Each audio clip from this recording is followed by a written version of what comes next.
Naisip mo na ba kung bakit ang ilang mga tao ay maaaring tumayo ng harapan ng katotohanan at tanggihan pa rin ito? Bakit ang ilang mga puso, kahit na napapaligiran ng mga himala, mga palatandaan at ang mismong pagkakaroon ni Hesukristo ay lumalamig sa halip na mas malapit? Ang Biblia ay hindi lamang pahiwatig dito, inilalantad ito. Ang isa sa mga pinakanakakagulat na katotohanan na nakatago sa mga pahina ng banal na kasulatan ay ang kwento ng mga Sadducees, mga pinuno ng relihiyon, tagabantay ng batas, mga maimpluwensyang tinig sa Israel, at gayunpaman tumalikod sila sa Mesiyas. Oo, kay Jesus mismo. Ngunit bakit? Ano ang maaaring magmaneho sa isang taong nakakakilala sa mga banal na kasulatan, nananalangin sa publiko, na nakaupo sa templo? Ano ang maaaring maging bulag sila sa anak ng Diyos kung naramdaman mo na natigil sa relihiyon ng walang pagbabagong? Anyo, kung nagtaka ka kung paano masipin ng mga tao ang Biblia ngunit nabubuhay pa rin ng walang pananampalataya, ang video na ito ay para sa iyo.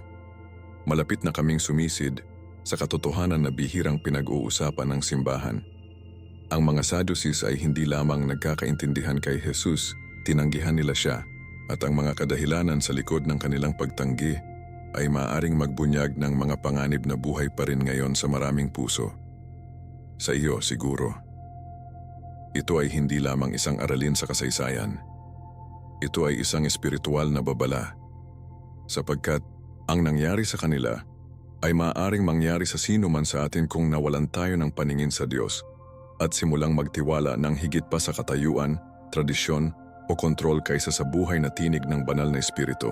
Ngayon, pupuntahan natin kung sino talaga ang mga Sadducees, kung ano ang pinaniniwalaan nila, at kung paano nakipag-away ang kanilang teolohiya sa radikal na pag-ibig at autoridad ni Hesukristo. Malalaman mo kung bakit pinayagan sila ng Diyos na tumaas, kung ano ang kanilang papel sa pagbagsak ng Israel, at kung ano ang ibig sabihin nito para sa iyong pananampalataya ngayon. Dahil hindi lamang ito tungkol sa sinaunang relihiyon, ito ay tungkol sa espiritual na labanan para sa iyong puso. At kung mananatili ka sa akin hanggang sa huli, ipinangako ko na hindi mo na muling babasahin ang mga ebanghelyo sa parehong paraan. Maglalakad ka ng may espiritual na kalinawan, matapang na pananampalataya, at isang nabagong gutom para sa katotohanan ng Biblia. Kaya hilingin ko sa iyo, handa ka bang harapin kung ano ang nakatago sa simpleng paningin? Handa ka na bang buksan ang iyong mga mata at makita si Jesus kung saan tumanggi ang iba? Pagkatapos ay huwag kumurap, huwag laktawan, at kahit anong gawin mo, huwag mag-click. Sapagkat kung ano ang matututunan mo, maaaring baguhin ang paraan ng iyong pananampalataya. Magpakailanman, naisip mo ba kung bakit ang ilang mga tao ay maaaring tumayo ng may katotohanan at tanggihan pa rin ito? Bakit ang ilang mga puso, kahit na napapaligiran ng mga himala, mga palatandaan, at ang mismong pagkakaroon ni Hesukristo ay lumalamig sa halip na mas malapit? Ang Biblia ay hindi lamang pahiwatig dito, inilalantad ito. Ang isa sa mga pinakanakakagulat na katotohanan na nakatago sa mga pahina ng banal na kasulatan ay ang kwento ng mga Sadducees, mga pinuno ng relihiyon, tagabantay ng batas, mga maimpluwensyang tinig sa Israel, at gayunpaman tumalikod sila sa Mesiyas. Oo, kay Jesus mismo. Ngunit bakit? Ano ang maaaring magmaneho sa isang taong nakakakilala sa mga banal na kasulatan, nananalangin sa publiko, na nakaupo sa templo? Ano ang maaaring maging bulag sila sa anak ng Diyos kung naramdaman mo na natigil sa relihiyon ng walang pagbabagong? Anyo, kung nagtaka ka kung paano masipin ng mga tao ang Biblia ngunit nabubuhay pa rin ng walang pananampalataya, ang video na ito ay para sa iyo. Malapit na kaming sumisid sa katotohanan na bihirang pinag-uusapan ng simbahan. Ang mga Sadducees ay hindi lamang nagkakaintindihan kay Jesus, tinanggihan nila siya, at ang mga kadahilanan sa likod ng kanilang pagtanggi ay maaaring magbunyag ng mga panganib na buhay pa rin ngayon sa maraming puso. Sa iyo siguro, ito ay hindi lamang isang aralin sa kasaysayan. Ito ay isang espiritual na babala. Sapagkat ang nangyari sa kanila ay maaaring mangyari sa sino man sa atin kung nawalan tayo ng paningin sa Diyos at simulang magtiwala ng higit pa sa katayuan, tradisyon o kontrol kaysa sa buhay na tinig ng banal na espiritu. Ngayon, pupuntahan natin kung sino talaga ang mga Saduse kung ano ang pinaniniwalaan nila, at kung paano nakipag-away ang kanilang teolohiya sa radikal na pag-ibig at autoridad ni Hesukristo. Malalaman mo kung bakit pinayagan sila ng Diyos na tumaas, kung ano ang kanilang papel sa pagbagsak ng Israel, at kung ano ang ibig sabihin nito para sa iyong pananampalataya ngayon. Dahil hindi lamang ito tungkol sa sinaunang relihiyon, ito ay tungkol sa espiritual na labanan para sa iyong puso. At kung mananatili ka sa akin hanggang sa huli, ipinangako ko na hindi mo na muling babasahin ang mga ebanghelyo sa parehong paraan. Maglalakad ka ng may espiritual na kalinawan, matapang na pananampalataya, at isang nabagong gutom para sa katotohanan ng Biblia. Kaya hilingin ko sa iyo, handa ka bang harapin kung ano ang nakatago sa simpleng paningin? Handa ka na bang buksan ang iyong mga mata at makita si Jesus kung saan tumanggi ang iba? Pagkatapos ay huwag kumurap, huwag laktawan, at kahit anong gawin mo, huwag mag-click. Sapagkat kung ano ang matututunan mo, maaaring baguhin ang paraan ng iyong pananampalataya magpakailanman. Mayroong isang bagay na hindi ka pani, paniwalang makapangyarihan tungkol sa paraan ng pagtugon ng Diyos sa isang sirang puso na nababad sa pananampalataya. Ang kwento ni Hana ay isa sa mga sagradong account na nakakaantig sa pinakamalalim na bahagi ng ating espiritu. Hindi lamang siya ibang babae sa sinaunang Israel, siya ay baog, at sa mga oras na iyon, hindi lamang iyon isang personal na kalungkutan. Ito ay isang kahihiyan sa kultura. Taon-taon, umakyat siya sa tabernakulo, ibinuhos ang kanyang kaluluwa sa harap ng Diyos, hindi sa magarbong mga salita o mga rehearsed na panalangin, ngunit may hilaw, masakit na katapatan. Sa 1 Samuel 1:10-11, nabasa namin na siya ay umiyak ng mapait at gumawa ng isang panata. Kung bibigyan siya ng Diyos ng isang anak na lalaki, ibabalik niya siya, ilaan ang kanyang buhay ng lubusan upang maglingkod sa templo. Isipin ang antas ng pagsuko. Hindi ito isang transactional na panalangin. Ito ang uri ng pakiusap na nagmumula sa isang taong nakakaalam na ang Diyos lamang ang makakapuno ng kawalan ng laman sa loob. Ang kanyang pananampalataya ay hindi malakas, ngunit sumigaw, ito sa langit. At ano ang ginawa ng Diyos sa ganitong uri ng pananampalataya? Tumugon siya. Oo, ginawa niya, tulad ng lagi niyang ginagawa kapag may lumapit sa kanya na may taimtim na puso. Sinasabi ng Biblia na sa takdang oras, naglihi si Hana at nagsilang ng isang anak na lalaki at pinangalanan niya siyang Samuel na nangangahulugang narinig ng Diyos. I-pause ngayon para sa isang segundo at talagang hayaan ang paglubog na yon. Ang pangalan ni Samuel ay isang patotoo, isang buhay, paalala sa paghinga na nakikinig ng Diyos. Naramdaman mo ba na ang iyong mga panalangin ay bounce sa kisame? Tulad ng kahit gaano ka sumigaw, may katahimikan lang? Bueno, ang kapanganakan ni Samuel ay sumisira sa ilusyon na iyon. Ito ang paraan ng Diyos na bumubulong sa ating lahat. Nakikinig pa rin ako. Ang kanyang sagot ay maaaring hindi dumating sa form o tiyempo na inaasahan natin, ngunit kapag nakahanay ito sa kanyang kalooban, ito ay may kapangyarihan at layunin na nagbabago ng mga patutunguhan. Ngunit narito kung saan mas malalim ito. Hindi kumapit si Hana sa pagpapala. Naalala niya ang kanyang panata. Nang wind si Samuel, dinala niya siya sa tabernakulo at ibinigay siya kay Eli ang pari. Hindi siya nag-atubiling. Hindi siya nag-antala. Ang kanyang gawa ng pagsunod ay radikal, lalo na sa isang mundo kung saan mahigpit na ipinagdiriwang ang mga pagpapala. Maging totoo, gaano karami sa atin ang gumawa ng isang pangako na ganyan at pagkatapos ay maginhawang nakalimutan, ito sa sandaling dumating ang himala, ngunit alam ni Hana na ang batang ito ay kabilang sa Diyos. Ang kanyang pananampalataya ay hindi lamang tungkol sa pagtanggap, ito ay tungkol sa pagpapakawala. Mahirap na aralin iyon, di ba? Upang hindi idolo ang regalo, ngunit parangalan ang tagapagbigay. Hinahamon natin itong tanungin. Ano ang ipinangako natin sa Diyos na hindi pa natin naihatid?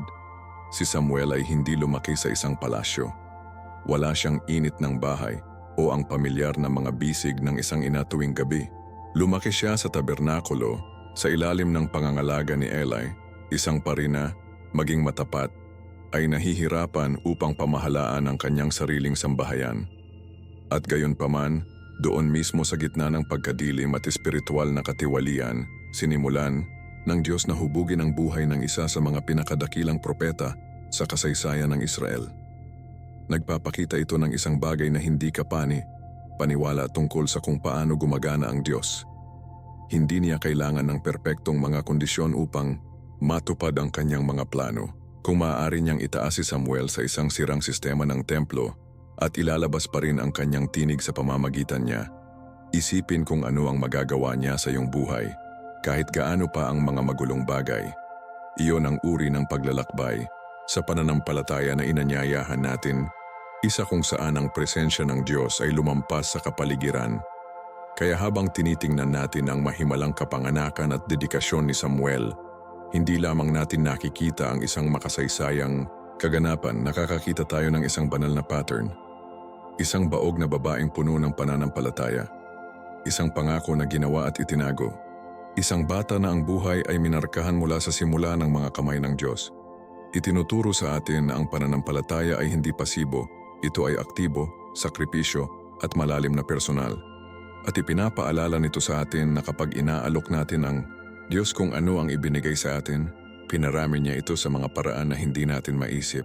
Tulad ng pinagkakatiwalaan ni Hana sa tiyempo ng Panginoon at binigyan siya ng mga unang bunga ng kanyang sinapupunan, tinawag tayong magtiwala, sumuko at maglakad sa pagsunod kahit na may gastos sa atin.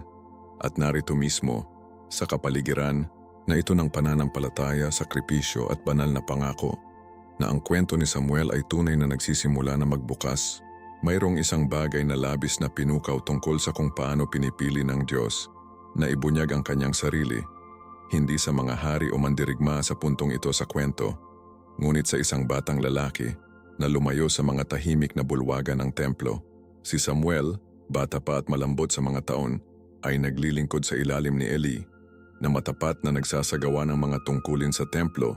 Marahil ay nagwawalis ng mga sahig, naghahanda ng insenso, marahil kahit na mga lampara, at gayon paman, kahit na sa pagiging simple na ito, ang kanyang buhay ay nalubog sa isang kapaligiran ng paggalang at serbisyo. Ito ay hindi lamang nakagawiang, ito ay pagbuo.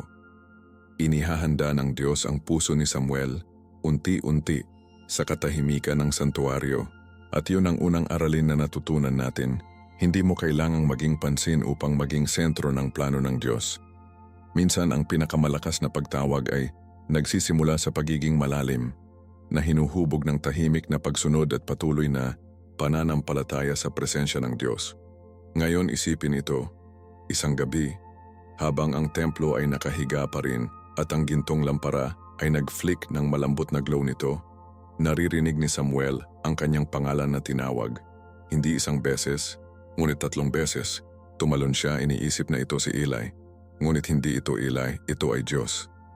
Ang tinig ng makapangyarihan sa lahat na umaabot sa katahimikan, na pinili ang eksaktong sandaling iyon upang pukawin ang isang kapalaran. Ang bahaging ito ng kwento na natagpuan sa 1 Samuel 3 ay mayaman sa espiritual na lalim. Ito ay nagpapaalala sa atin na ang tinig ng Diyos ay madalas na darating kapag hindi natin ito inaasahan. At kung minsan ay aabutin tayo ng ilang mga pagsubok na makilala siya, iyon ang dahilan kung bakit mahalaga ang mga espiritual na mentor. Maaring si Eli ay maaring flawed, ngunit kinagabayan niya si Samuel na maunawaan. Kung tumawag siya muli, sabihin, "Magsalita, Panginoon, sapagkat ang iyong lingkod ay nakikinig." Binago ng mga salitang iyon ang lahat. Ito ay naging postura ng puso ni Samuel at dapat din sa atin. Nang sa wakas ay tumugon si Samuel sa Diyos ng mga sagradong salita, may nakabukas na bukas sa espiritual na kaharian. Sa unahang pagkakataon sa isang mahabang panahon, ang salita ng Panginoon ay narinig ng malinaw sa Israel. Hindi iyon maliit na detalye. Sinasabi sa amin ng Biblia na ang mga pangitain ay bihirang sa mga panahong iyon, 1 Samuel 3:1, na nangangahulugang ang mga tao ay lumago bingi sa banal. Ngunit ang pananampalataya ay nagbalik ng apoy sa puso ng isang batang lalaki at ang Diyos ay nagsimulang magsalita muli. Anong sandali? Pag-isipan ito, si Samuel ay hindi isang pari, isang propeta o isang hukom pa. Magagamit lang siya, payag. At yun ay sapat na. Ito ay isang wake-up call para sa ating lahat. Ginagawa ba natin ang ating sarili? Nag-oppose ba tayo ng ating mga puso upang makinig? O kaya ay ginulo tayo sa ingay ng buhay na napalampas natin ang parin, maliit na tinig na tumatawag sa amin ng pangalan? Ngunit hindi ito natapos sa isang tawag, dumating ito sa isang misyon. Inihayag ng Diyos ang isang bagay na mabigat, ang darating na paghuhusga sa sambahayan ni Eli dahil sa kasalanan at katiwalian ng kanyang mga anak na sina Hopni at Phinehas. Isipin ang bigat ng mensahe na iyon sa isang batang puso. Hindi ito komportableng hula. Hindi ito nakakaganyak o nag-flatter. Ngunit ito ay katotohanan. At si Samuel, nanginginig ngunit tapat na ihatid ito. Iyon ang hitsura ng totoong pananampalataya. Hindi lamang ito pakikinig sa Diyos. Ito ay sumusunod kahit na hindi komportable. Kahit nagastos sa iyo ang iyong ginhawa o ang iyong mga relasyon, sanayin si Samuel hindi lamang marinig ang tinig ng Diyos, ngunit upang dalhin ito ng may integridad. Iyon ay kung paano ipinanganak ang mga propeta, hindi sa kaakit-akit, ngunit sa apoy ng mahirap na pagsunod. Mula sa araw na iyon pasulong lumaki si Samuel at sinabi ng Biblia na ang Panginoon ay kasama niya at huwag hayaan ang kanyang mga salita na mahulog sa lupa. 1 Samuel 3:19. Ano ang isang malakas na patotoo? Siya ay naging isang buhay na daluyan para sa banal na katotohanan. Ang mga tao ay nagsimulang kilalanin na ang Diyos ay nagsasalita sa pamamagitan niya. Ito ay hindi lamang sa isang sandali sa templo. Ito ang simula ng isang habambuhay na pagtawag na nakaugat sa pananampalataya, hinuhubog ng Diyos, at nakumpirma ng pagsunod. At ito ay kung saan nakikita natin ang kamay ni Hesukristo na ipinagkaloob ang panawagan na makinig, magsalita ng katotohanan, at ibalik ang mga tao sa puso ng Diyos. Inaanyayahan tayo ng kwento na gawin ang pareho. Handa na ba tayong tumugon tulad ng ginawa ni Samuel? Dahil mula rito, ang landas ni Samuel ay lumalaki lamang ng mas matindi habang siya ay sumusulong sa kanyang tungkulin, hindi lamang bilang isang propeta, kundi bilang isang hukom sa isang bansa na nawala sa kaguluhan. Nang si Samuel ay humakbang sa tungkulin ni hukom, hindi lamang siya pinupuno ang posisyon ng pamumuno. Siya ay sumasagot sa isang banal na pagtatalaga. Sa puntong ito, ang Israel ay nakakalat sa espiritual, nalilito sa moral, at patuloy na inaapi ng mga kaaway tulad ng mga Filisteo. Ang bansa ay umiiyak hindi lamang para sa kaayusang pampulitika, kundi para sa espiritual na direksyon. At doon ang pananampalataya ni Samuel na hinuhubog mula sa kanyang kabataan ay nagsimulang lumiwanag. Hindi siya hinirang ng mga tao, pinili siya ng Diyos. At ginagawa nito ang lahat ng pagkakaiba. Hindi tulad ng iba pang mga hukom sa harap, niya na karamihan sa mga pinuno ng militar, si Samuel ay tumayo bilang isang propeta, isang pari na figura, at isang espiritual na tagapayo sa buong bansa. Ang kanyang autoridad ay hindi nagmula sa tabak, nagmula ito sa salita ng Diyos. Sa pamamagitan niya, naranasan ng mga tao kung ano ang ibig sabihin na pamunuan ng isang tao na ang kumpas ay nakaugat sa Biblia at na ang mga pagpapasya ay sumigaw ng kalooban ng Diyos. Tulad ng pinangunahan ni Samuel, tinawag niya ang mga tao na magsisi, hindi lamang ritualistically, ngunit tunay. Hindi siya tumira para sa mga panlabas na sakripisyo. Hinimok niya sila na ibalik ang kanilang mga puso sa Diyos na pinalayas ang mga idolo tulad ni Baal at Ashtoreth. Ito ay hindi maliit na pag-asa. Ang idolatry ay lumalim sa kultura na sumisira sa kanilang pag-unawa sa kung sino ang Diyos.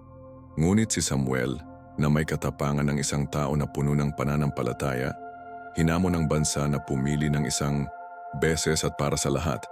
Maglilingkod ba sila sa mga maling Diyos o bumalik sa Diyos ni Abraham, Isaac at Jacob?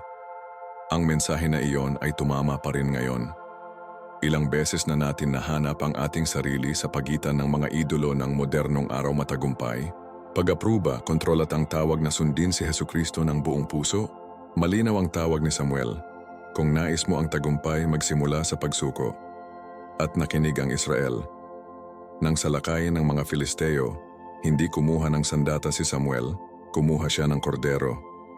Nag-alok siya ng isang nasusunog na sakripisyo sa Panginoon at sumigaw para sa paglaya ng Israel. 1 Samuel 7:9. At hulaan kung ano, sumagot ang Diyos ng kulog mula sa langit. na itinapon ng mga Filisteo sa gayong pagkalito na sila ay natalo ng walang Israel na nag-angat ng isang daliri sa labanan. Ang sandaling iyon ay hindi lamang panalo ng militar. Ito ay isang espiritual na tagumpay.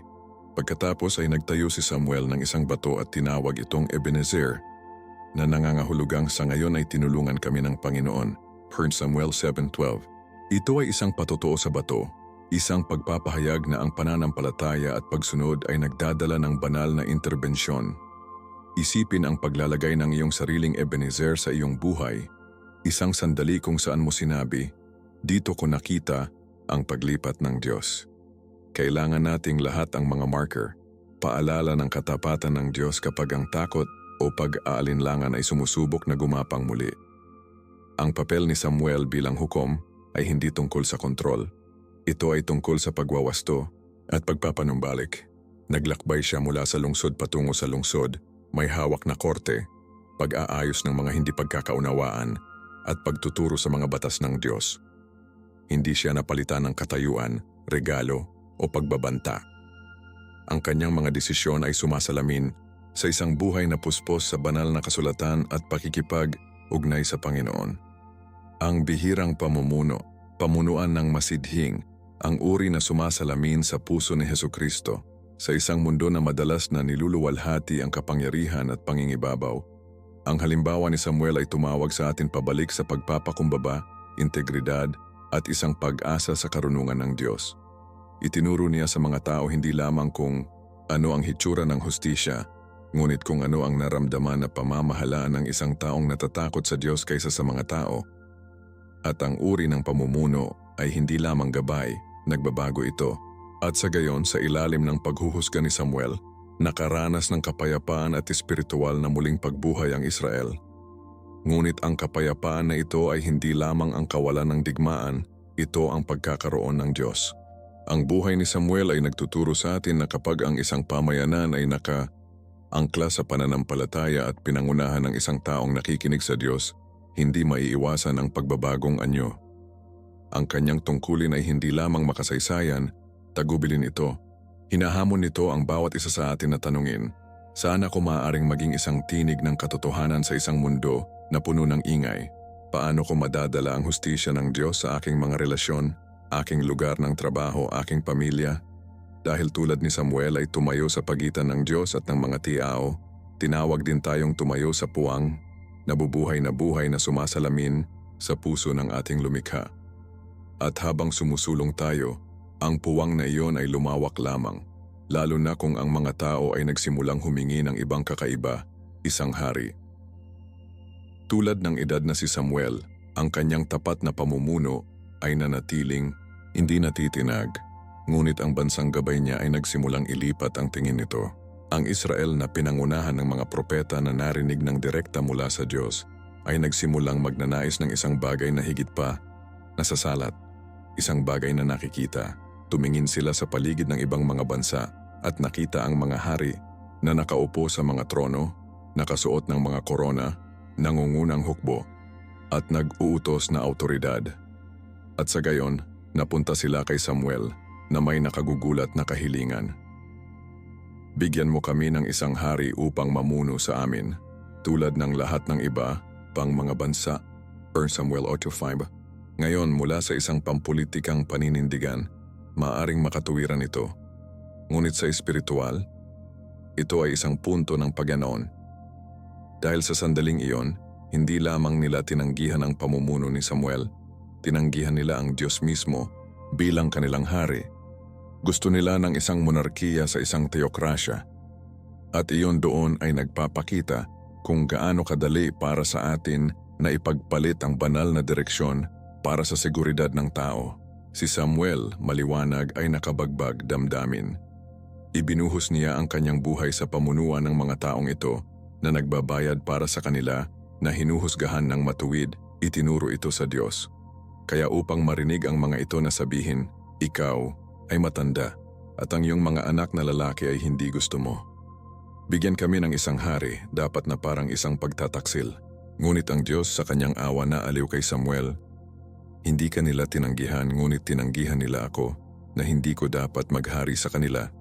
1 Samuel 8:7. Hayaan ang paglubog nito.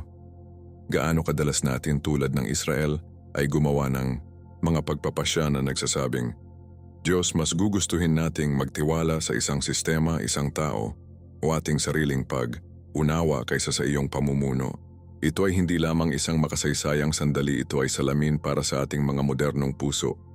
Ang pagpili ng modelo ng mundo sa paglipas ng banal na patnubay ay hindi pa nagtrabaho ng maayos. At gayon paman, sa kanyang pasensya, hindi sila sinaktan ng Diyos. Ibinigay niya sa kanila ang hiniling nila, ngunit hindi walang babala. Tinipon ni Samuel ang mga tao at inilatag ang lahat, walang asukal, walang pag-aalsa. Binalaan niya sila ng eksakto kung ano ang gagawin ng isang hari ng tao. Dalhin ang kanilang mga anak na lalaki para sa digmaan, ang kanilang mga anak na babae para sa paggawa, ang kanilang lupain para sa mga buwis. Nagpinta siya ng isang hinaharap kung saan ang awtoridad ay inaabuso at nabawasan ang kalayaan. Hindi ito banta, ito ay katotohanan, diretso mula sa puso ng Diyos. Ngunit ang mga tao ay hindi gumagalaw. Hindi, sabi nila, gusto namin ng isang hari sa amin. Pagkatapos ay magiging katulad tayo ng lahat ng iba pang mga bansa. 1 Samuel Court Work 19-20. Hindi ba iyon ang pag-igting na kinakaharap nating lahat? Ang pagnanais na pag-aari upang timpla, upang sundin kung ano ang tila matagumpay, kahit na ito ay nagkakahalaga sa amin ng pakikipag-ugnay sa Diyos. Ang Israel ay nagkaroon ng pagkakaroon ng Diyos, ang gabay ng banal na kasulatan, ang pamumuno ng isang propeta, at gayon paman mas gusto nila. O sa halip, iba pa. Sa pagsunod, dinala ni Samuel ang kanilang kahilingan sa harap ng Panginoon at sinabi ng Diyos makinig sa kanila. Hindi dahil ito ay pinakamahusay, ngunit dahil gagamitin niya kahit na ang kanilang mga kamalian para sa kanyang mas malaking plano. Iyon ang soberanya ng Diyos sa trabaho. Hindi niya palaging hinaharangan ang aming mga hangal na desisyon. Minsan pinapayagan niya sila, hindi bilang parusa ngunit bilang bahagi ng isang proseso na humahantong sa atin pabalik sa Kanya. At kahit na sa pagbibigay ng Israel ng isang hari, ang Diyos ay hindi humakbang sa trono.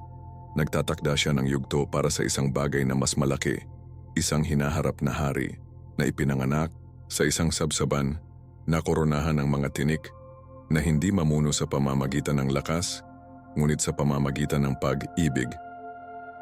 Oo, kahit na sa maling akala ng Israel, itinuro na ng Diyos kay Hesukristo. Iyon ang misteryo ng grace. Paggamit ng pagkabigo ng tao upang ilabas ang banal na pagtubos. At sa gayon sumunod si Samuel. Hindi siya nakikipagtalo sa Diyos at hindi rin siya kumapit sa kapangyarihan. Pinakumbaba niya ang kanyang sarili at nagsimulang maghanap para sa taong magiging unang hari ng Israel. Ito ay isang mahirap na paglipat upang maipasa ang baton kapag alam mong ang mga tao ay pumili ng isang mas mababa. Ngunit ang pananampalataya ni Samuel ay hindi kailanman sa mga sistema ng tao. Ito ay palaging nakaugat sa Diyos. Ang kanyang pagsunod sa harap ng pagtanggi ay nagsasalita ng dami. Minsan, ang nangunguna sa kaharian ng Diyos ay nangangahulugang pagpapaalis, nagtitiwala na kahit na ang mga tao ay pumili ng mahina, ang Diyos ay nananatiling kontrol. At kasama nito lumipat kami sa isa sa mga hindi inaasahang pagsisimula sa buong Biblia.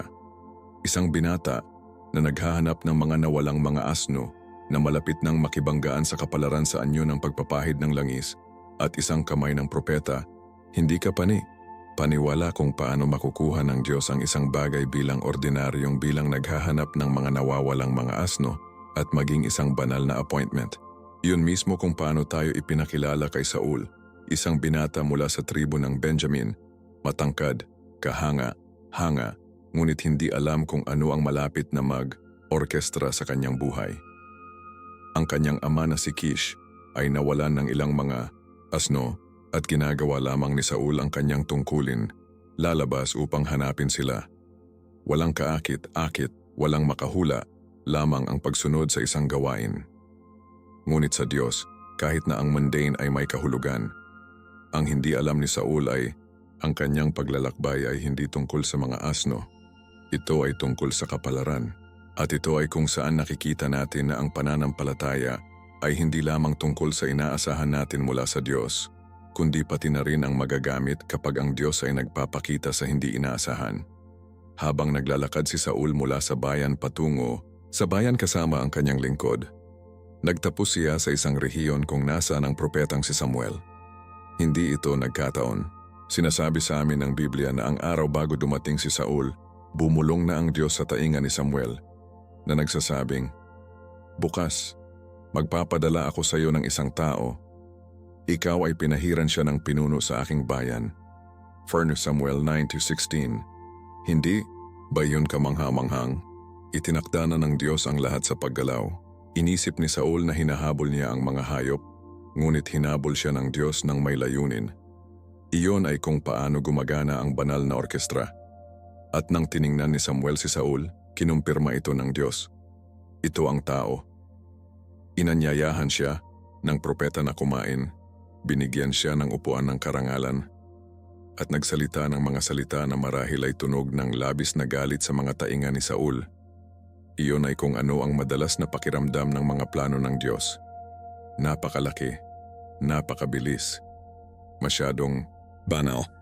Ngunit alam niya mismo kung sino ang tinatawag niya at kung bakit. Kinabukasan sa isang tahimik at sagradong sandali, kinuha ni Samuel ang isang flask ng langis. Ibinuhos ito sa ulo ni Saul, hinalikan siya at ipinahayag, "Hindi ba pinahiran ka ng Panginoon sa kanyang pamana?" 1 Samuel 10:1. Ang pagpapahid na iyon ay hindi lamang simbolikong, ito ay espiritual. Ang langis sa banal na kasulatan ay madalas na kumakatawan sa banal na espiritu, ang pagpapalakas ng Diyos na isagawa ang mga banal na takdang aralin. Si Saul ay minarkahan hindi sa pagpili ng tao, ngunit sa pamamagitan ng soberanong kalooban ng Diyos. At upang matiyak na alam ni Saul na ito ay hindi lamang ng ilang kakaibang ritual, binigyan siya ni Samuel ng isang serye ng mga handa ng makahulang. Mga natuklasan na siya ay nasa kanyang paglalakbay pauwi. Ang bawat isa sa mga palatandaang iyon ay naganap na nagpapatunay na ang nangyari ay totoo. Iyon ang kagandahan ng paglalakad kasama ang Diyos. Hindi ka lang niya tinawag, kinukumpirma ka niya. Ngunit maging matapat, hindi handa si Saul. Kahit na tinipon ni Samuel ang mga tao at ipinakita si Saul bilang hari, nagtatago si Saul, literal, kabilang sa mga bagahe. 1 Samuel 10:22. Ang sandaling iyon ay sobrang tao. Mayroon siyang pagtawag, kumpirmasyon ang pagpapahid, at gayunpaman natatakot ang kanyang puso. Pamilyar sa tunog. Gaano kadalas nagsasalita ang Diyos sa ating buhay para lamang sa atin na pangalawang hulaan ang ating sarili? Ngunit narito ang biyaya dito. Kahit sa pag-aalangan ni Saul, dinala siya ng Diyos.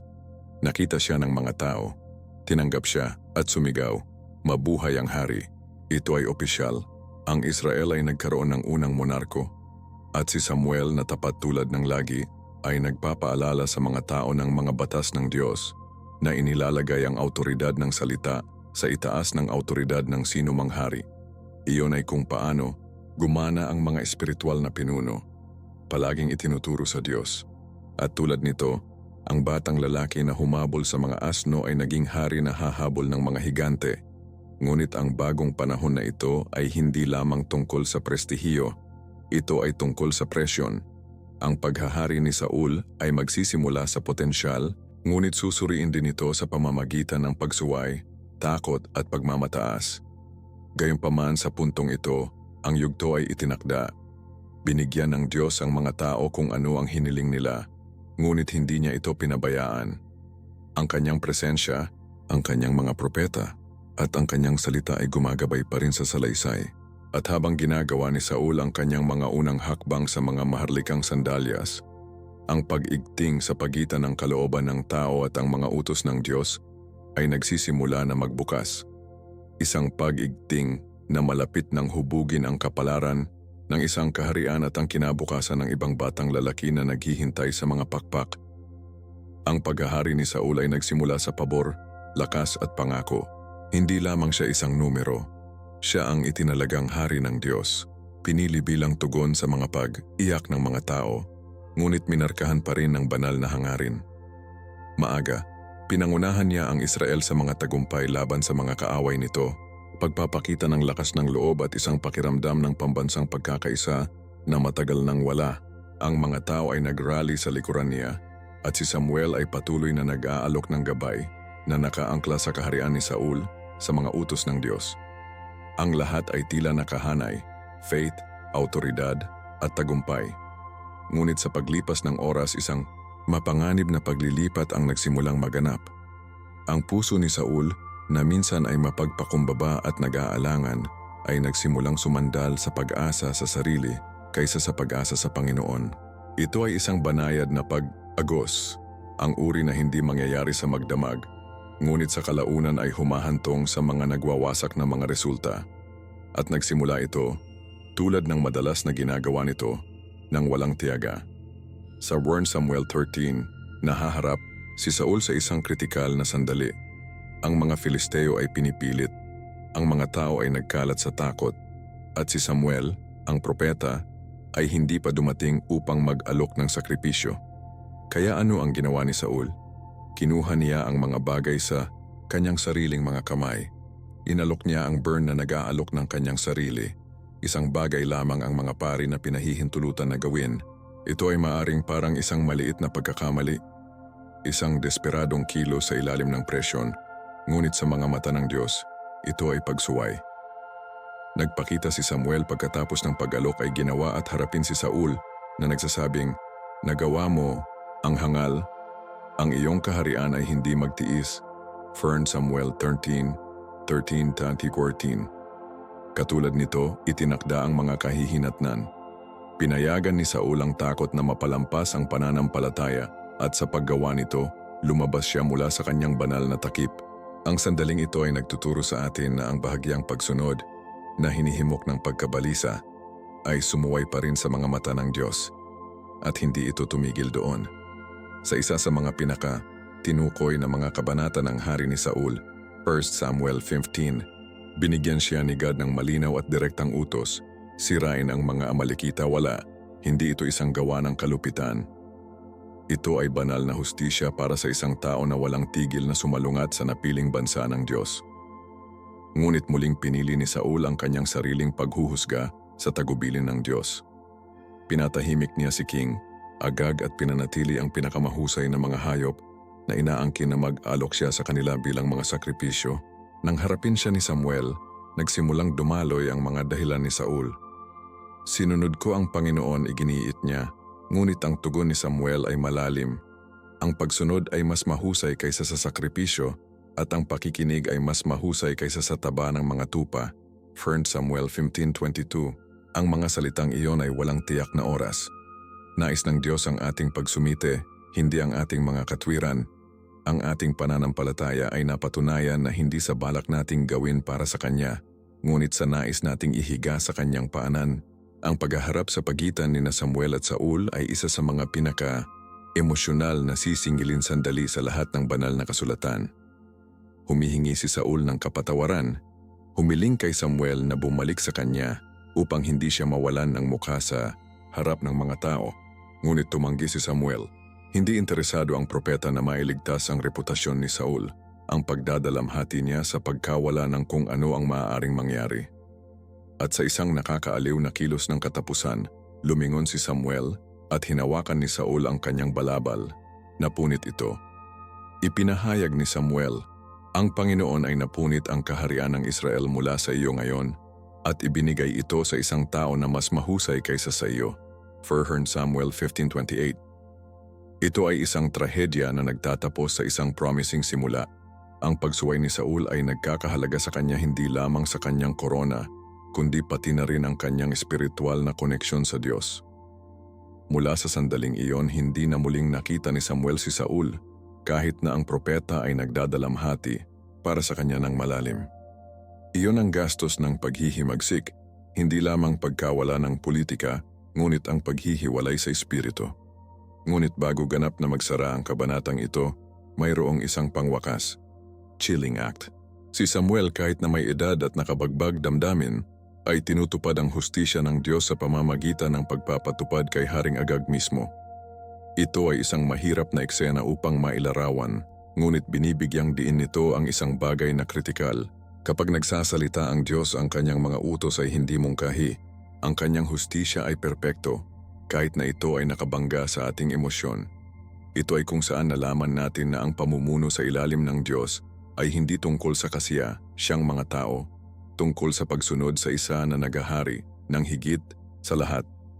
Ang pagbagsak ni Saul ay nagsisilbing isang matibay na babala na ang tagumpay ng walang pagsunod ay walang laman. Ngunit sa gitna ng taglagas na ito, isang bagong madaling araw ay nagsisimula na tumaas. Ang mga mata ng Diyos ay nasa isa pa na isang tao na may puso pagkatapos ng kanyang sarili. At habang ang paghahari ni Saul ay humahawak sa pagmamalaki, ang isang batang lalaki sa Bethlehem ay naghahanda na lumakad sa isang kapalaran walang nakakita na darating. Habang ang korona ni Saul ay nagsimulang masira sa ilalim ng bigat ng pagsuway, ang Diyos ay gumagalaw na sa likuran ng mga eksena na naghahanda ng isang tao na ang tibok ng puso ay sumabay sa langit. Hindi ito isang taong may katayuan o isa na umaangkop sa hulma ng royalty. Hindi, ang pagpili ng Diyos ay hindi inaasahan. Ipinadala niya si Samuel kay Bethlehem sa bahay ni Jesse na may isang misyon, pinahira ng isang bagong hari. Ngunit narito ang twist. Hindi sinabi ni God kay Samuel kung sino ito. Kailangan niyang magtiwala sa proseso. At yun mismo kung paano gumagana ang pananampalataya. Minsan ipinapadala ka ng Diyos na may bahagi lamang ng larawan para lamang makita kung susundin mo ng hindi nangangailangan ng lahat ng mga detalye. Nang dumating si Samuel at nakita ang mga anak ni Jesse, naisip niya kaagad na si Eliab, ang pinakaluma, malakas at matangkad, ay dapat na ang isa. Ngunit malumanay na itinama siya ng Diyos. Huwag isaalang-alang ang kanyang hitsura o taas. Tinitingnan ng Panginoon ang puso. 1 Samuel 16:7. Isa-isa, ang mga anak ni Jesse ay lumipas sa harap ni Samuel at sa bawat oras sinabi ng Diyos na hindi. Ito ay dapat na nakalilito. Alam ni Samuel na ipinadala siya ng Diyos, ngunit ang lahat ng mga pagpipilian ay pinasiyahan. Sa wakas, halos bilang isang pag-iisip, inamin ni Jesse na mayroong isa pa. Si David, ang bunso, may tending tupa sa bukid. Iyon mismo ay nagsasabi sa iyo ng lahat. Maging ang sariling pamilya ni David ay hindi itinuring siyang isang contender. Hindi rin siya inanyayahan sa lineup, ngunit ang Diyos ay nakatingin sa kanya sa lahat. Hindi ba yun tulad ng ating Ama? Habang nakikita ng mundo ang katayuan, nakikita ng Diyos ang sangkap. Habang hindi tayo pinapansin ng iba, tinawag tayo ng Diyos.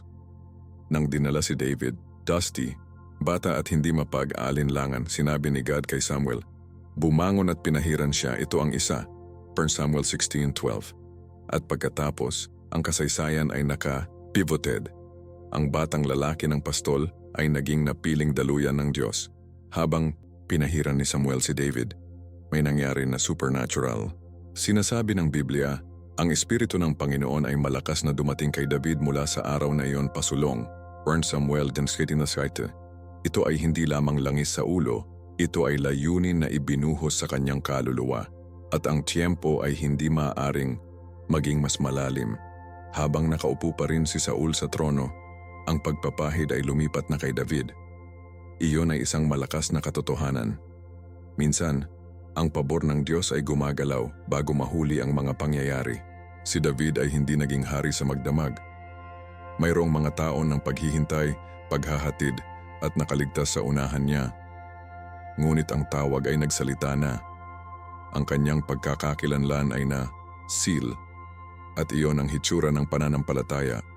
Ang paglalakad bilang royalty kahit na nasa pastulan ka pa rin. Ang pagtitiwala na ang ipinahayag ng Diyos ay magaganap kahit na hindi pa nahuli ang mundo. Ano ang ginagawang mayaman sa sandaling ito ay ang kaibahan na nilikha nito sa pagitan ni Saul at David. Napili si Saul bilang tugon sa demand ng publiko. Napili si David bilang tugon sa pagnanais ng Diyos. Tumingin si Saul sa bahagi. May puso si David. Ang paghahari ni Saul ay nagsimula sa kawalan ng kapanatagan. Ang paglalakbay ni David ay nagsimula sa lapit, kasama ang Diyos sa pag-isa sa mga tupa at bituin, at naroroon sa lihim na lugar na natutunan ni David na sumamba upang labanan ang mga leon, upang maprotektahan ang ipinagkatiwala sa kanya. Doon ay binuo niya ang uri ng pananampalataya na hindi lamang humantong sa mga hukbo, ngunit nagsusulat ng mga awit. Kita mo, ang pamumuno sa kaharian ng Diyos ay hindi itinayo sa karisma o kagandahan. Ito ay hinuhulaan sa apoy ng katapatan kung walang nanonood. At yun ang nag-iba kay David. Hindi niya hinabol ang korona. Hinabol siya ng korona. Kaya ngayon ang baton ay lumipas, spiritually, kung hindi pa pampolitika. Si Samuel na sumunod, na muli ay umuwi. Ngunit ang kwento ay nagsisimula pa lamang para kay David. Ang kanyang pagpapahid ay hindi isang wakas, simula pa ito. Ang isang bagong kabanata sa kasaysayan ng Israel ay malapit ng magbukas. Isa na minarkahan ng mga tagumpay at pagkabigo, kanta at laban, awa at paghuhusga. At sa lahat ng ito, si David ay makikilala bilang isang tao pagkatapos ng sariling puso ng Diyos. Ngunit bago pa man siya humawak ng isang setro, may hawak siyang alpa. Bago pa man siya nagsuot ng isang korona, isinusuot niya ang pagkakaroon ng Diyos tulad ng isang mantle.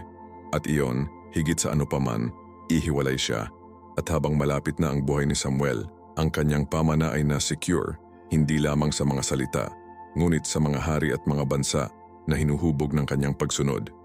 Habang ang korona ni Saul ay nagsimulang masira sa ilalim ng bigat ng pagsuway, ang Diyos ay gumagalaw sa likuran ng mga eksena na naghahanda ng isang tao na ang tibok ng puso ay nag-sync sa langit.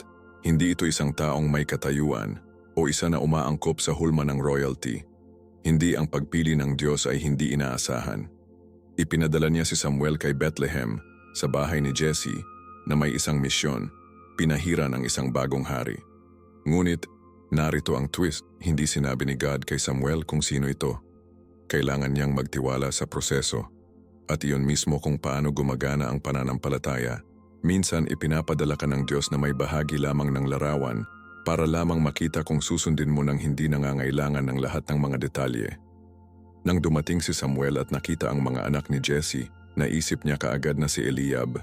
Ang pinakaluma, malakas at matangkad ay dapat na ang isa, ngunit malumanay na itinama siya ng Diyos.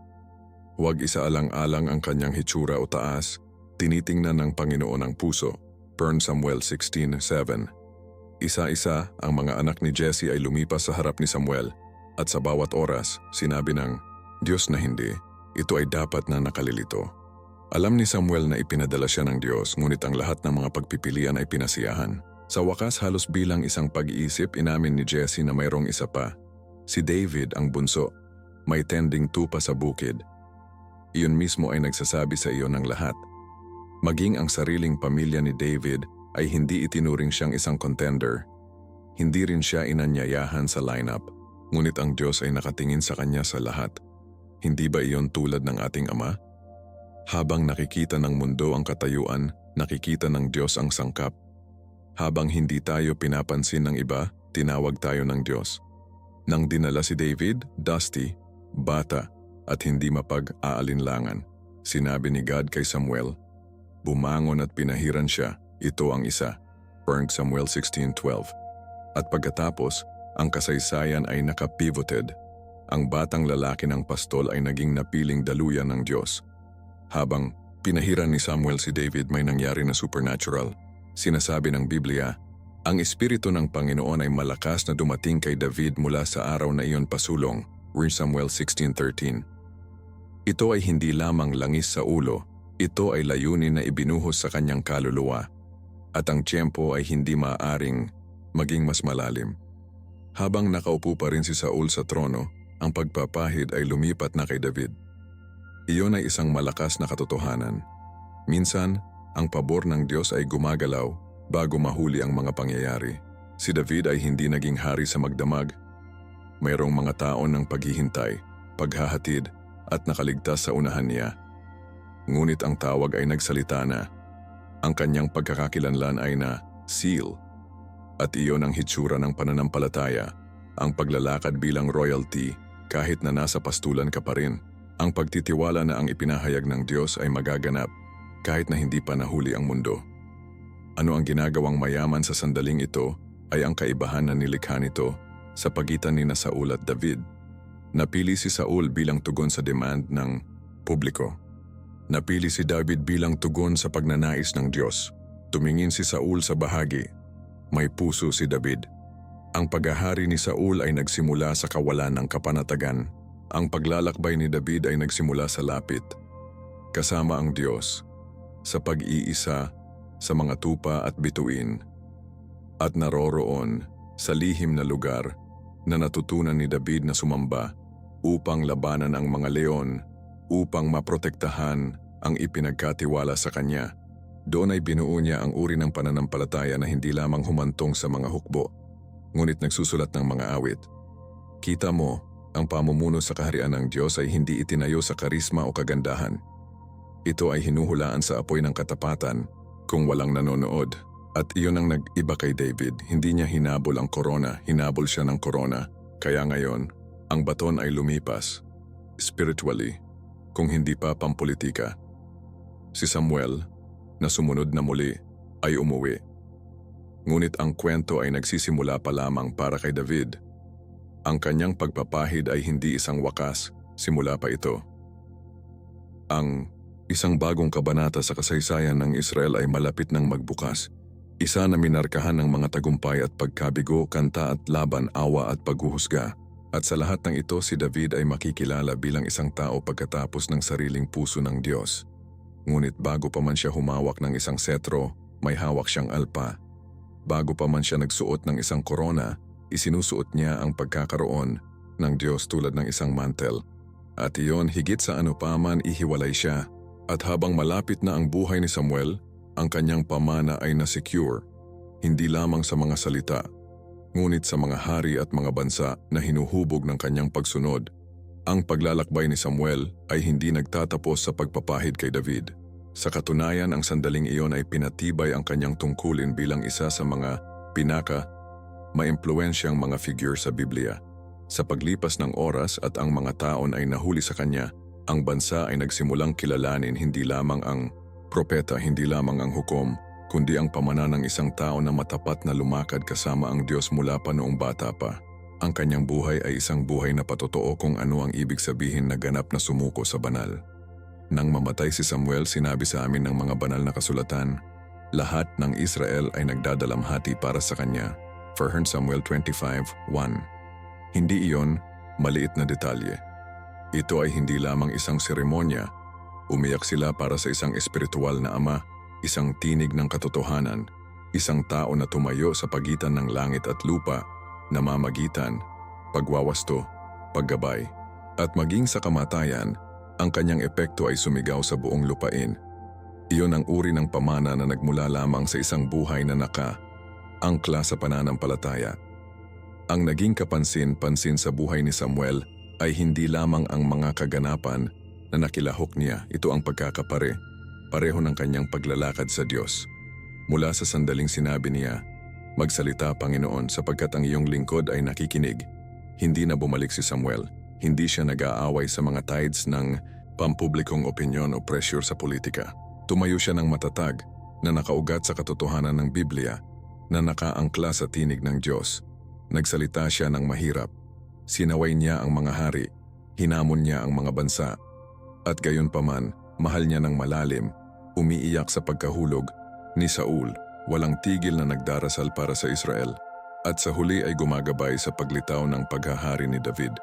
Sa isang edad ng kompromiso at pagkalito, modelo ni Samuel kung ano ang ibig sabihin upang mabuhay ng isang buhay na walang tigil, na pananalig. Itinuturo sa amin ng kanyang pamana na ang tagumpay ay hindi tungkol sa kung gaano kalakas ang iyong pagsasalita, tungkol sa kung paano matapat na makinig ka. Ang isa sa mga pinakamalakas na aspeto ng pamana ni Samuel ay kung gaano kalalim ang pagkonekta kay Hesukristo. Tulad ni Jesus, si Samuel ay nagsilbi bilang propeta, pari at tagapamagitan. Naglakad siya sa templo, humingi ng awa at itinuro ang mga tao pabalik sa Diyos. At tulad ni Kristo, hindi siya inilipat ng mga pamagat o posisyon, inilipat siya ng pagsunod at pakikiramay. Ang kanyang buhay ay nagpapaalala sa amin na hindi mo kailangan ng trono upang maimpluwensyahan ang isang bansa. Kailangan mo lang ang pagkakaroon ng Diyos. Isipin ang epekto na maaari natin kung nabuhay tayo tulad ni Samuel, na ginagabayan ng panalangin, hindi natatakot sa pagsasalita ng katotohanan, handang isuko ang lahat para sa kagustuhan ng Diyos. Hindi lamang iyon espiritual na nostalgia, Iyon ay isang plano para sa modernong pagiging alagad. Ang kanyang kwento ay hindi naka-lock sa nakaraan. Ito ay buhay, hinahamon tayo na tumaas sa itaas ng kawalang interes at humakbang sa layunin. Kahit na pagkatapos ng kamatayan, ang impluwensya ni Samuel ay huminto. Sa isang sandali ng desperasyon, hahanapin ni Saul na tawagan ang espiritu ni Samuel sa pamamagitan ng isang daluyan na umaasa sa gabay.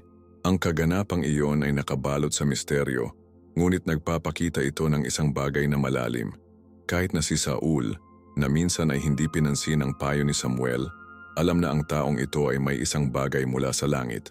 Pamana iyon, kapag ang iyong kawalan ay nagsasalita ng mas malakas kaysa sa pagkakaroon ng iba. Kapag hinahanap pa rin ng mga tao ang iyong boses sapagkat dinala nito ang katotohanan ng Diyos.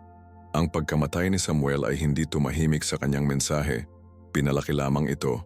At iyon ang layunin ng isang buhay na nabuhay sa espiritu upang mag-echo sa kabila ng libingan. Ang pananampalataya ay hindi mag-expire ng hininga. Ito ay sumasalamin sa mga henerasyon na nakalagay sa mga puso ng bawat salita, bawat panalangin, bawat kilos ng pagsunod. Kaya narito tayo, nakatayo sa gilid ng buhay ni Samuel, tinitingnan ang isang kwento na pinagtagpi ng pananampalataya, pagsubok, katotohanan at pagsuko. Hindi siya perpekto ngunit siya ay matapat. Hindi niya hinabol ang pagkilala, ngunit iniwan niya ang paggalang. Ipinapaalala sa atin ni Samuel na ang kadakilaan sa kaharian ng Diyos ay hindi dumaan sa katayuan o palakpakan, ngunit sa pamamagitan ng pagsunod sa kanyang tinig. Hinihikayat tayo ng kanyang buhay na makinig ng mas malapit, manalangin ng mas matapang, mahalin ng higit pa, at maglingkod ng may mas malalim na pagpapakumbaba. At habang nagsasara ang kabanata sa tapat na lingkod na ito, ang entablado ay ganap na itinakda para sa pagtaas ng isang bagong hari. Ang batang lalaki, ng pastol na pinahiran ng lihim, na isang araw ay magsusulat ng mga salmo at labanan ang mga higante, ngunit wala rito ang mangyayari kung wala ang pamana ni Samuel, ang propeta na nangahas na sabihin, "Magsalita, Panginoon," at talagang nangangahulugang ito. Ang paglalakbay ni Samuel ay hindi nagtatapos sa pagpapahid kay David. Sa katunayan, ang sandaling iyon ay pinatibay ang kanyang tungkulin bilang isa sa mga maimpluwensyang mga figure sa Biblia. Sa paglipas ng oras at ang mga taon ay nahuli sa kanya, ang bansa ay nagsimulang kilalanin hindi lamang ang propeta, hindi lamang ang hukom kundi ang pamana ng isang tao na matapat na lumakad kasama ang Diyos mula pa noong bata pa. Ang kanyang buhay ay isang buhay na patotoo kung ano ang ibig sabihin, nagganap na sumuko sa banal. Nang mamatay si Samuel, sinabi sa amin ng mga banal na kasulatan, lahat ng Israel ay nagdadalamhati para sa kanya. 1 Samuel 25:1. Hindi iyon maliit na detalye. Ito ay hindi lamang isang seremonya. Umiyak sila para sa isang espiritual na ama, isang tinig ng katotohanan, isang tao na tumayo sa pagitan ng langit at lupa, namamagitan, pagwawasto, paggabay, at maging sa kamatayan. Ang kanyang epekto ay sumigaw sa buong lupain. Iyon ang uri ng pamana na nagmula lamang sa isang buhay na naka-angkla sa pananampalataya. Ang naging kapansin-pansin sa buhay ni Samuel ay hindi lamang ang mga kaganapan na nakilahok niya. Ito ang pagkakapare-pareho ng kanyang paglalakad sa Diyos. Mula sa sandaling sinabi niya, "Magsalita, Panginoon, sapagkat ang iyong lingkod ay nakikinig," hindi na bumalik si Samuel. Hindi siya nag-aaway sa mga tides ng pampublikong opinyon o presyur sa politika. Tumayo siya ng matatag na nakaugat sa katotohanan ng Biblia na nakaangkla sa tinig ng Diyos. Nagsalita siya ng mahirap, sinaway niya ang mga hari, hinamon niya ang mga bansa, at gayunpaman, mahal niya ng malalim, umiiyak sa pagkahulog ni Saul, walang tigil na nagdarasal para sa Israel, at sa huli ay gumagabay sa paglitaw ng paghahari ni David. Sa isang edad ng kompromiso at pagkalito, modelo ni Samuel kung ano ang ibig sabihin upang mabuhay ng isang buhay na walang tigil na pananalig. Itinuturo sa amin ng kanyang pamana na ang tagumpay ay hindi tungkol sa kung gaano kalakas ang iyong pagsasalita, tungkol sa kung paano matapat na makinig ka. Ang isa sa mga pinakamalakas na aspeto ng pamana ni Samuel ay kung gaano kalalim ang pagkonekta kay Hesukristo. Tulad ni Jesus, si Samuel ay nagsilbi bilang propeta, pari at tagapamagitan. Naglakad siya sa templo, humingi ng awa at itinuro ang mga tao pabalik sa Diyos. At tulad ni Kristo, hindi siya inilipat ng mga pamagat o posisyon. Inilipat siya ng pagsunod at pakikiramay.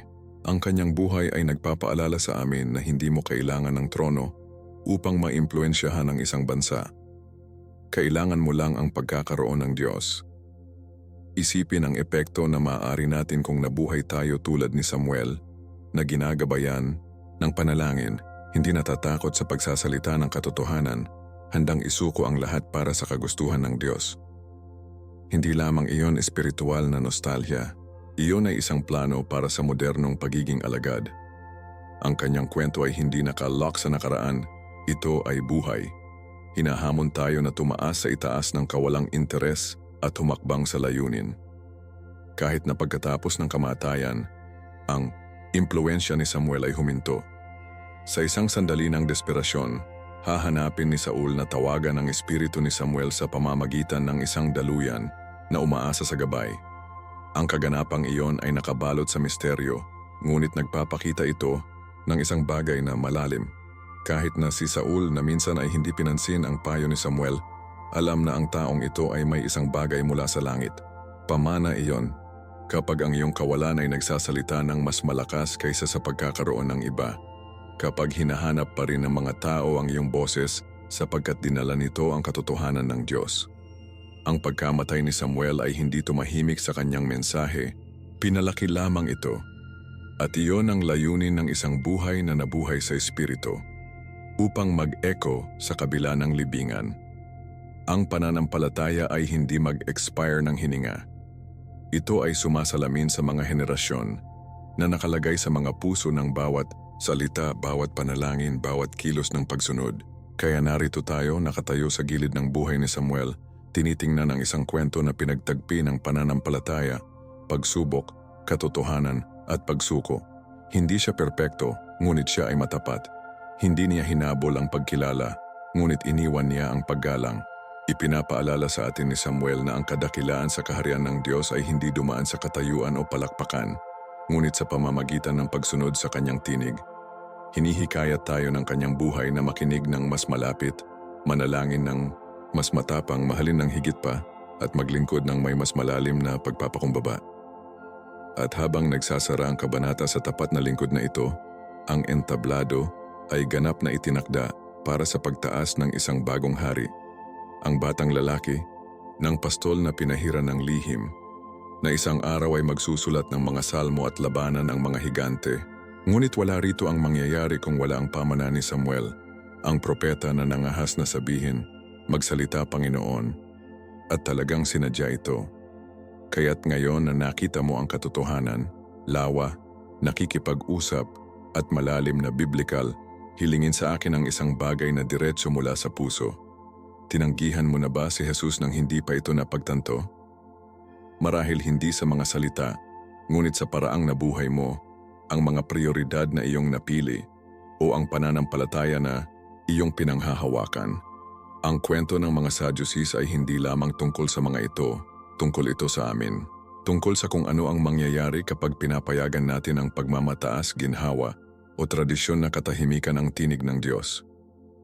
Ngayon gusto kong marinig mula sa iyo. Aling bahagi ng mensaheng ito ang tumama sa iyo ang pinakamahirap? Ibahagi ang iyong mga saloobin, iyong karanasan, o iyong mga katanungan sa mga komento.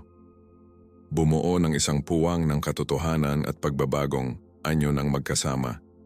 Kung wala ka, mag-subscribe sa channel at i-on ang mga abiso dahil magtiwala ka sa akin, hindi mo nais na makaligtaan kung ano ang susunod.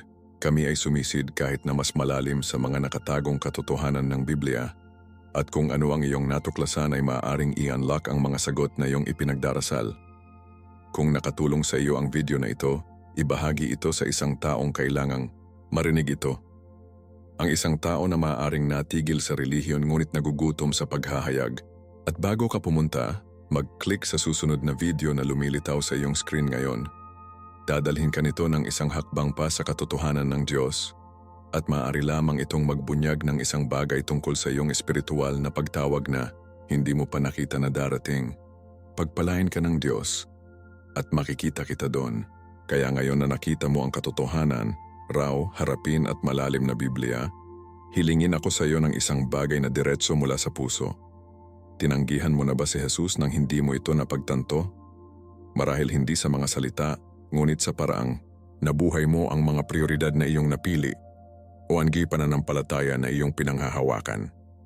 Ang kwento ng mga Sadducees ay hindi lamang tungkol sa mga ito, tungkol ito sa amin, tungkol sa kung ano ang mangyayari kapag pinapayagan natin ang pagmamataas, ginhawa o tradisyon na katahimikan ang tinig ng Diyos.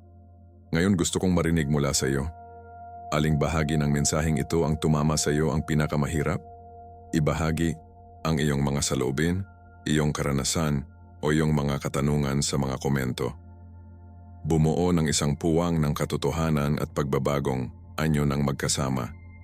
Kung wala ka, mag-subscribe sa channel at i-on ang mga abiso dahil magtiwala ka sa akin, hindi mo nais na makaligtaan kung ano ang susunod. Kami ay sumisid kahit na mas malalim sa mga nakatagong katotohanan ng Biblia. At kung ano ang iyong natuklasan ay maaaring i-unlock ang mga sagot na iyong ipinagdarasal. Kung nakatulong sa iyo ang video na ito, ibahagi ito sa isang taong kailangang marinig ito. Ang isang tao na maaaring natigil sa relihiyon ngunit nagugutom sa paghahayag. At bago ka pumunta, mag-click sa susunod na video na lumilitaw sa iyong screen ngayon. Dadalhin ka nito ng isang hakbang pa sa katotohanan ng Diyos. At maaari lamang itong magbunyag ng isang bagay tungkol sa iyong espiritual na pagtawag na hindi mo pa nakita na darating. Pagpalain ka ng Diyos at makikita kita doon.